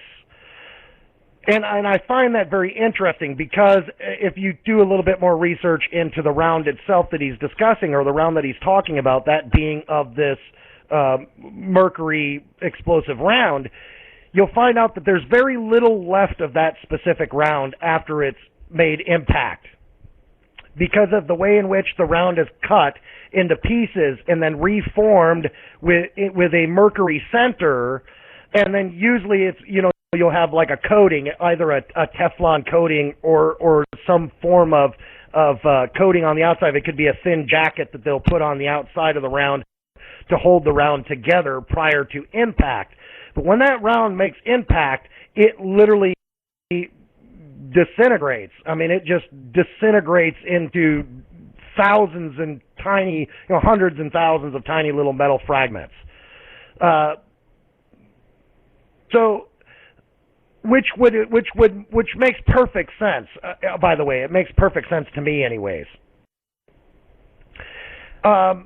to continue on, if you look at Jack Ruby, okay, so the question becomes, if we're looking at Oswald, or we're looking at these specific individuals who are around Oswald and their involvement in this particular event, I find it interesting that Jack Ruby was the one who shoots Oswald when he leaves the police barracks. I find it very interesting, to say the least. And I say interesting from the standpoint that if you look into Jack Ruby, everybody, of course, focused in on the fact that Jack Ruby was tied to the mob, tied to organized crime. But a little-known fact is Jack Ruby was also an agent of Castro's. He was the direct liaison between the mafia, organized crime, American organized crime, and Castro, and their involvement with the mafia, organized crime, trying to create a casino like Las Vegas, like a city like Las Vegas in Havana. So Jack Ruby was directly tied to Castro, his brother, his family, and they were trying to make moves directly to bringing in this, casino-type city, if you will, like Las Vegas, that would be run by organized crime. So it's interesting to me that Jack Ruby was the one who takes out this KGB operative. And the question always, in my mind, in the back of my mind, has always been, if Jack Ruby's involvement with Castro was really the reason why that this operative, this Ivan Leo Estavo, who is the Oswald that comes back from Russia, if the reason for them taking out Ivan was because Castro somehow found out about the plot to assassinate him. And there were several other plots, mind you, prior to this. There were several other plots to the scenario before all of this takes place, before this event that takes place at Dealey Plaza. So that's just a little food for thought. But in my personal opinion, from what I'm looking into this and looking into this type of information, this particular scenario makes the perfect sense. First off, it's a scapegoat. I can understand that the government definitely was involved because you got LBJ, who had something to win by this. He would have had ties directly to the operatives that were working with Oswald. That's how they would have known that Oswald was part of the anti-Castro movement. He would have also had ties directly with the CIA, that being George Walker Bush, who would have been on the ground at the time, and he could have been organizing the security details to be off of that. Mind you, the only Secret Service officer who immediately responds upon John F. Kennedy being shot is a Secret Service officer that Jacqueline Kennedy herself asked to have on site that day. He wasn't even scheduled to be there as part of the motorcade. And he is the only individual, and the individual who jumps on the back of the car, that grabs John F. Kennedy's skull cap to try to help the president. He's the only one that responds. So there's no question that the government was involved, but the question becomes, if they were involved, who actually accomplished this? Who would have had the means? And before I leave it at that, to open up for questions to anyone that's listening and to the LOPvox audience and the chat room, I kind of left this out in my notes, but I want to come back to it again, because I talked about money, okay, and I also talked about how these people would have been paid. According to Lucian, they were paid with heroin. And the heroin, they were paid in heroin, and the heroin was then turned into cash by the French Connection, the direct involvement of the French Connection with the CIA, et cetera, et cetera. So that's interesting. Now, I'm going to ask myself the same exact question that I asked the other panel members, and that question is, what was the reason behind why I believe that John F. Kennedy was assassinated? I personally believe that John F. Kennedy was assassinated for the exact same reason why Abraham Lincoln was assassinated. John F. Kennedy, immediately prior to this event taking place, had plans and had released, by the way, had this printed, $4.2 billion in greenbacks. And if you don't know what greenbacks are, do a little bit of research, you realize what the greenbacks are. Greenbacks are dollars, United States federal dollars, that are printed with no interest, that have no interest bearing to the currency. And he was going to put these greenbacks, they were backed by silver, in that we had in storage. The notes were backed by silver, and he was going to put this currency directly into circulation to help push the economy, to help the infrastructure. At that time, we were losing lots of steel manufacturing and manufacturing of the facilities that we had, like steel manufacturing, car manufacturing, et cetera, a lot of that market was starting to drop out. A lot of it was going overseas. And it was going to be a stimulus into the country, these greenbacks getting on the, into circulation, into the pockets of the blue-collar worker, if you will, with no interest attached by the Federal Reserve. Okay, now, you say, okay, that is the specific reason why I believe that John F. Kennedy was assassinated. Now you say, well, yeah, but how does that tie LBJ into this? Well, I can tell you exactly how this ties LBJ into it. LBJ is tied to this because prior to John F. Kennedy going to Dallas, prior to John F. Kennedy going to Dallas, there was an internal investigation into LBJ's involvement with the international bankers and the Federal Reserve, and the fact that these dollars, how the Federal Reserve was putting their dollars out into circulation, Lyndon B. Johnson's direct involvement with those dollars being used to fund the war effort. So now this investigation gets a little bit further on. If let's say hindsight being 2020, and John F. Kennedy had not been assassinated, it is my opinion that John F. Kennedy would have blown the whistle on LBJ's involvement into this money scheme, if you will, this pyramid scheme by the Federal Reserve, and mind you, John F. Kennedy was planning on pulling out of Vietnam, which would have stopped the military-industrial complex from getting all of these dollars that the Federal Reserve was planning on printing for them. So if this information would have come out and LBJ would have been part of this scandal or gotten, involved in this particular scandal, forget about his political career. His political career would have been over, especially in that era, in that timeline. He just would have never made it.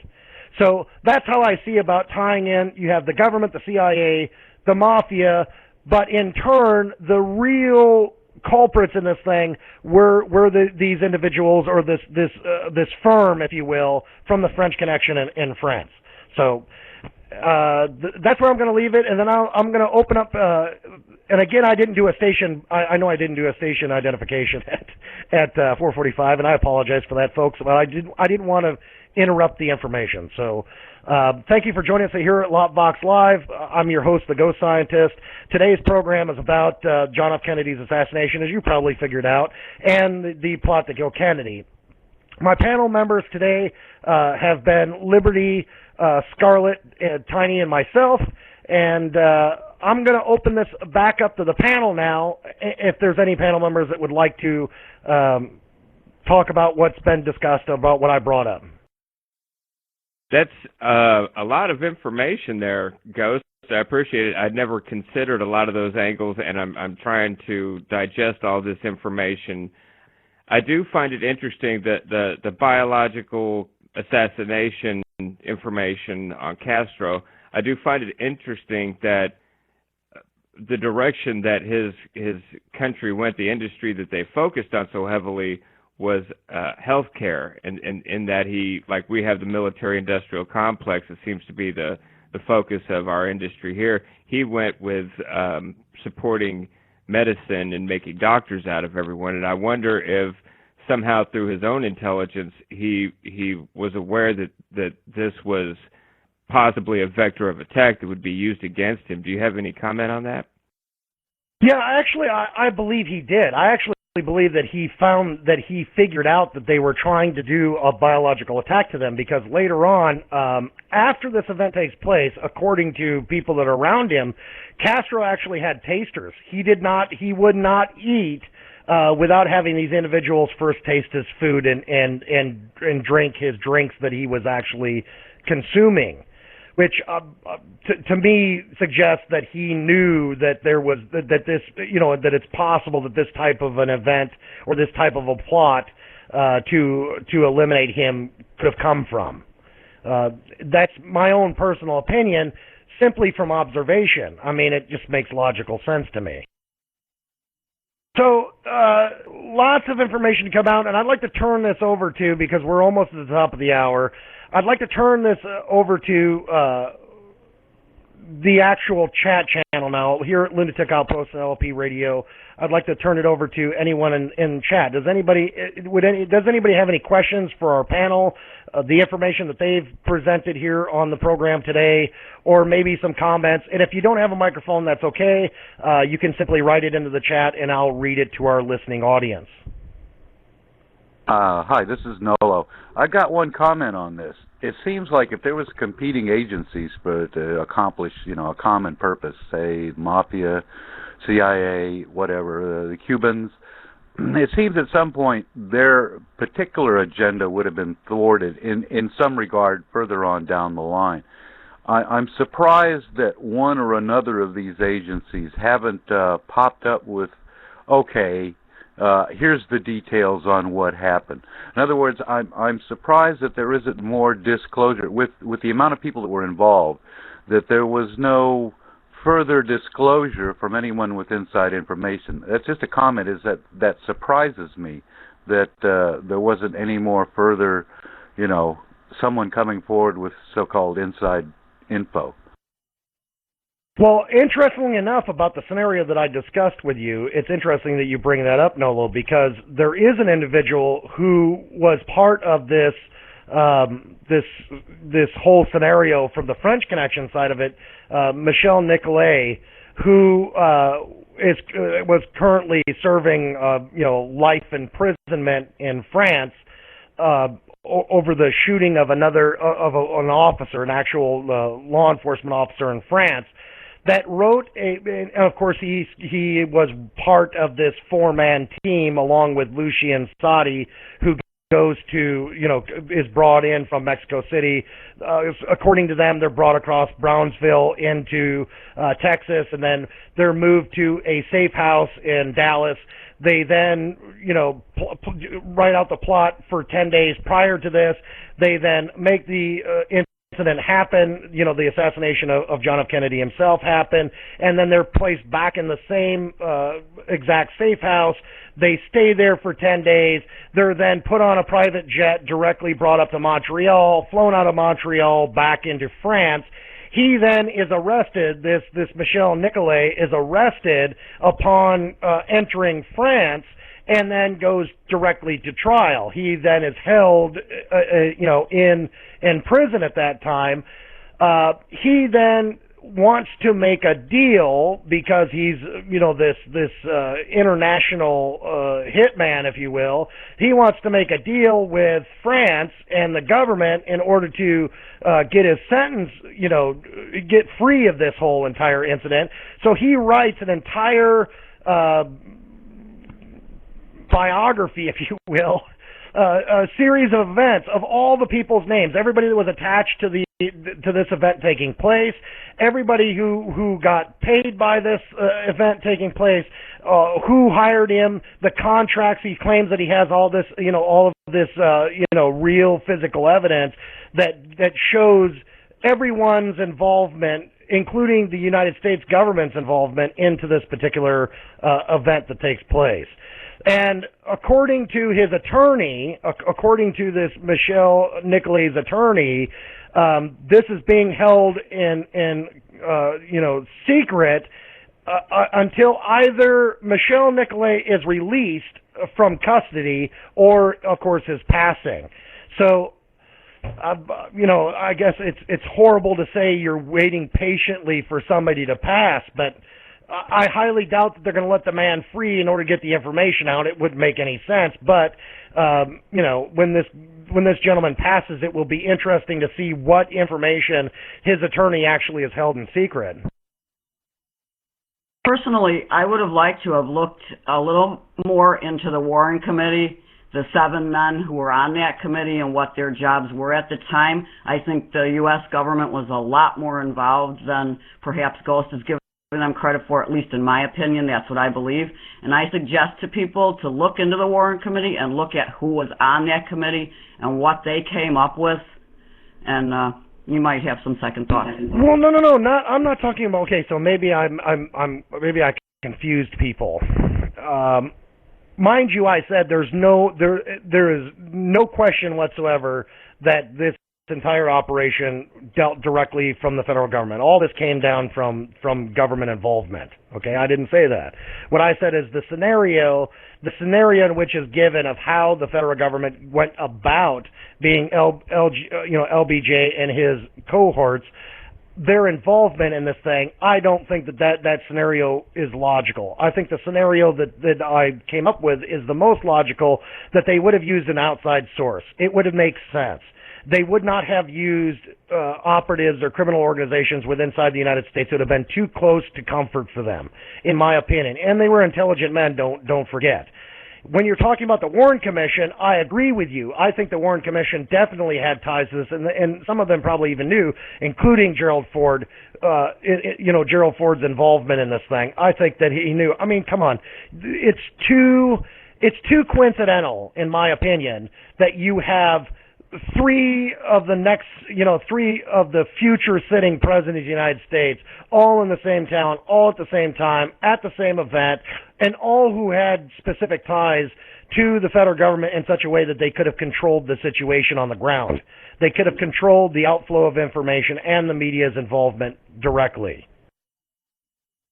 This is Nolo again. Yeah, we've seen the pattern with the CIA laundering drug money. I mean, with Ollie North and San Salvador, and now again in Afghanistan, there seems to be a repeated pattern of theirs. So I would say, if you follow the money, who's financing all of this? I would have to say CIA. Well, the CIA, yes, but that's kind of that's a kind of a scapegoat thing. Okay, so the Central Intelligence Agency is definitely, in some way, shape, or form involved in this thing, especially with George Walker Bush on the ground and other individuals, by the way. I mean, we also haven't mentioned the fact that J. Edgar Hoover was no fan. Hoover was no fan of John F. Kennedy. Anyone that was around Hoover, if you've ever read about Hoover's life, that man did not like John F. Kennedy at all, or the Kennedy family. He didn't like Robert Kennedy, he didn't like Johnny, he didn't like any of them. So it's no question that you had the FBI through J. Edgar Hoover, you've got CIA involvement on the ground through George Walker Bush, and you've got definite legal ties into the legal side of this thing, in control of the legal side of this thing through, Gerald Ford. And also don't forget about the power that LBJ wielded, and we really didn't hear much about Lyndon B. Johnson's involvement in this particular incident until after Lady Bird Johnson passed away. So think about the fact that she still had a ton of power at her beck and call, if you will. Politically speaking, she had a ton of power. So, and just the amount of money that would have been made from this entire scenario. I think that the CIA utilized the organized crime here in America, being the ties that they had with the mafia organized crime from Louisiana and from Dallas, that they're the ones that made the approach to the French Connection, introducing the CIA directly to these guys from the French Connection, and they utilized this outside team, who, by the way, were known for having taken out very high-profile. The gentlemen that I just discussed with you are not just behind, your average everyday shooters. These guys were very highly trained, very high-profile assassins worldwide, taking out very high-profile targets. So they would have had the know-how, number one. They would have had the training. They would have had the ability to pull it off. which you don't see in any of the other scenarios. I from a trained standpoint, I don't see that. Hi, this is Scarlette. I wanted to ask, I'm going to go back to Oswald for a minute and ask how they got him back into the United States, unquestioned, because it seems to me he had been a Marine, so they would have had his fingerprints and everything else about him. And so there's files, medical records, all kinds of stuff scattered. So it seems to me that coming back under the circumstances at which he re-entered, which is, he defected in the first place, somebody would have had to switch his prints. Somebody had to sheep-dip him to bring him back into the country. And that really, it's not just CIA. That almost points to government itself, because they'd have to be in a position to do it. Well, which is why I say I don't believe that that in fact the gentleman who comes back from Russia was really Oswald. It just doesn't make any sense. I don't think personally, if you were a known agent who was from the United States that was trying to defect to Russia, especially in that time period, trying to defect to Russia, and you were planning on giving secrets to the Russian government, that we would have allowed you to come back into the United States after having known that with no repercussions. It just does not make logical sense to me. And I just think logic has to prevail in something like this. The other thing I wanted to say is, y'all were wondering why that particular weapon that they stuck Oswald with. Well, I think there's two things going on there. I think, first of all, from what you're saying, because I'm not a marksman, but what everyone's saying, there's no way he could have made that shot with that rifle. And everybody was known that knew about rifles right then and there. And the other part of it is, if you notice the film where they're bringing Oswald out, they're holding that rifle up like a trophy so that everybody can get a shot at it. And it's very photogenic. And only people who know weapons the way you do are going to realize that. Most people looked at it and said, wow, pretty much. This is how it came across to me. What would you think about that? No, I completely agree that the whole bringing out the rifle and presenting it to the public as if it was some sort of deer trophy was too blatant. It was too in your face, and it raised a lot of questions. But I will say that it's interesting that you have this deputy sheriff, this deputy sheriff Roger Craig, who is the first to respond to a rifle even being found, and he doesn't talk about this, the rifle that comes forward with the scope on it that supposedly is the rifle that was used. He actually, he specifically says a 7.65 millimeter Mauser. Now, again, and if you understand arms, and I know some of you who are listening on this will understand arms, the 7.62. The 7.62 is a weapon that could have been used. It's accurate enough where it could have been used. Now the question becomes, why would they switch it? If Oswald truly did use the Mauser and that was the first one to get claimed, and then secondly they pick out this other, what would be the purpose of that? And the only thing that I could come to the conclusion of is, if the shooter, and I'm playing devil's advocate, mind you, if the shooter was this Ivan, the Russian agent who is playing now Oswald after coming back from Russia, his fingerprints would have been on this rifle. His fingerprints would have been on the Mauser, if it was the Mauser that was actually used, that he actually was the shooter involved. And what would have been the purpose to switch out the rifles? Well, in that retrospect, logically speaking, it would have said, we switch out the rifles because his fingerprints are on the first one, and we already have Oswald's fingerprints on hand that we can utilize to put fingerprints on the rifle. Because according to this KGB operative, who was directly tied to this Sturgis, that Oswald, when Oswald doesn't leave Russia, but Oswald is done in Russia, and they have his body, and his body's brought back, and that's the body that actually went into that goes into his grave. That after the fact, after this is done, the KGB came in, took possession of, the agent, the Russian agent who's playing Oswald in this thing. They take possession of the body and they switch it with the original Oswald that didn't come back from Russia. So it makes sense that you have this confusion with the rifle, because they would have wanted to get rid of it, like you said, because of fingerprint analysis or possibilities of pulling off latent prints off that rifle, that being of this Russian agent. So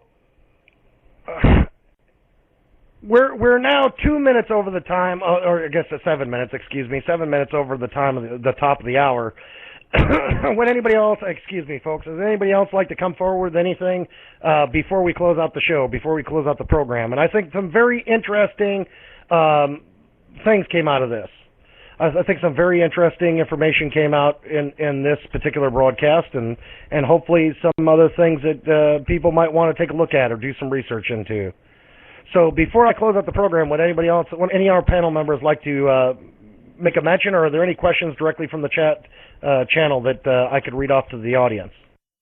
I don't have any more questions. I'd like to say that this was a good topic to discuss on LOP Radio, on LOPvox Live. I think like we said earlier, we could go on for days on this particular topic, and this is probably, if it wasn't one of the first topics dealing with conspiracy theories that I got involved with, I think it might have been the first. So this is probably pertinent to many Americans, and I think everybody did a great job, and that was some excellent points that you pulled up, and I'm going to have to do some research on that after the show.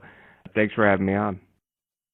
Well, and I'd like to thank all my panel guests today on this program, that being Liberty and Scarlette and Tiny, of course, and of course myself, the Ghost Scientist. I really appreciate all you guys joining into the program today, and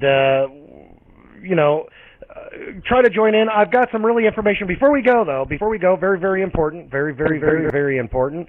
I would like to give a heads up to everybody that's listening into the program, or you may be listening to this program later on our YouTube station. I have scheduled a very special guest, Michael Cremo, known as the Forbidden Archaeologist, who will be on LOPvox Live, our program, on the 23rd of this month.